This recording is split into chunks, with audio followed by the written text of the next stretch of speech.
ये बात बहुत ही पुरानी है। एक गांव में जिसका नाम महिपालपुर था, एक अंधी बुढ़िया रहती थी। वह शिवजी की परम भक्त थी। भले आँखों से दिखाई नहीं देता था, परंतु वह सुबह शाम शिवजी की बंदगी में मगन रहती थी। शिवजी बुढ़िया की भक्ति से बड़े प्रसन्न हुए। उन्होंने सोचा, यह बुढ़िया नित्य हमारा स्मरण करती है, परंतु बदले में कुछ नहीं मांगती।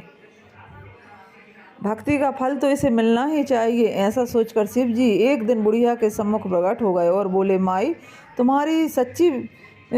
मेरी सच्ची भक्त हो। जिस श्रद्धा व विश्वास से हमारा स्मरण करती हो, हम अब तुमसे प्रसन्न हैं। अतः जो वरदान चाहती हो तो मांग लो। बुढ़िया बोली, हे प्रभु, मैं तो आपकी भक्ति और प्रेम भाव से करती हूँ, मांगने का तो मैंने कभी सोचा ही नहीं, अतः मुझे कुछ भी नहीं चाहिए। शिवजी बोले, हम वरदान देने के लिए आए हैं। बुढ़िया बोली, मुझे मांगना तो नहीं आता, अगर आप कहें तो मैं कल मांग लूँगी। जब तक मैं अपने बेटे व बहू से एक सलाह कर लूँगी। शिवजी कल आने का वादा करके वापस लौट गए।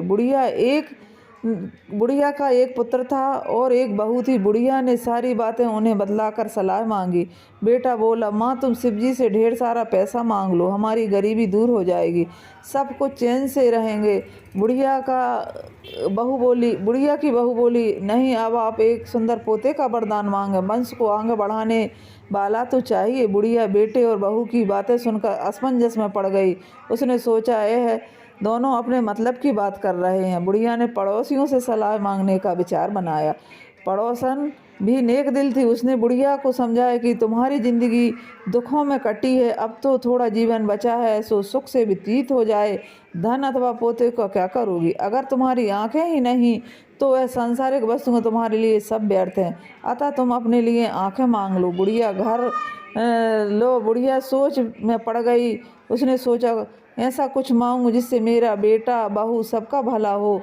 ऐसा क्या हो सकता है? बुढ़िया कुछ मांगने का मन बनाती तो कभी कुछ, परंतु कुछ भी निर्धारित नहीं कर सकी। दूसरे दिन शिवजी पुनः प्रकट हुए और बोले, आप जो भी मांगेंगे वह हमारी कृपा से सब हो जाएगा, यह हमारा वचन है। शिवजी के पावन वचन सुनकर बुढ़िया बोली, यदि आप मुझसे प्रसन्न हैं तो कृपा करें, मुझे इच्छित वरदान दीजिए। मैं अपने पोते को सोने के गिलास में दूध पीते देखना चाहती हूँ।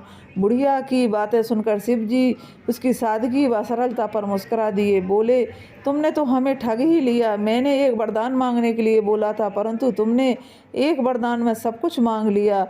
तुम अपने लिए लंबी उम्र तथा दोनों आंखें मांग ली, बेटे के लिए धन व बहू के लिए पोता भी मांग लिया। पोता होगा, ढेर सारा पैसा होगा, तभी तो वह सोने के गिलास में दूध पिएगा। पोते को देखने के लिए तुम्हें जिंदा रहोगी, तभी तो देख पाओगी। यह देखने के लिए तुम दो आंखें भी देनी पड़ेगी। फिर भी यह बोले, तुमने जो मांगा है वो सब सत्य होगा। यूँ कहकर शिवजी अंतर ध्यान हो गए। कुछ समय पाकर शिवजी की कृपा से बुढ़िया के घर पोता हुआ। बेटे का कारोबार चल निकला तथा बुढ़िया की आंखों की रोशनी वापस आ गई। बुढ़िया अपने परिवार से सुखपूर्वक व्यतीत करने लगी। तो दोस्तों, इस प्रकार से बुढ़िया ने शिवजी को आखिर में ठग ही लिया।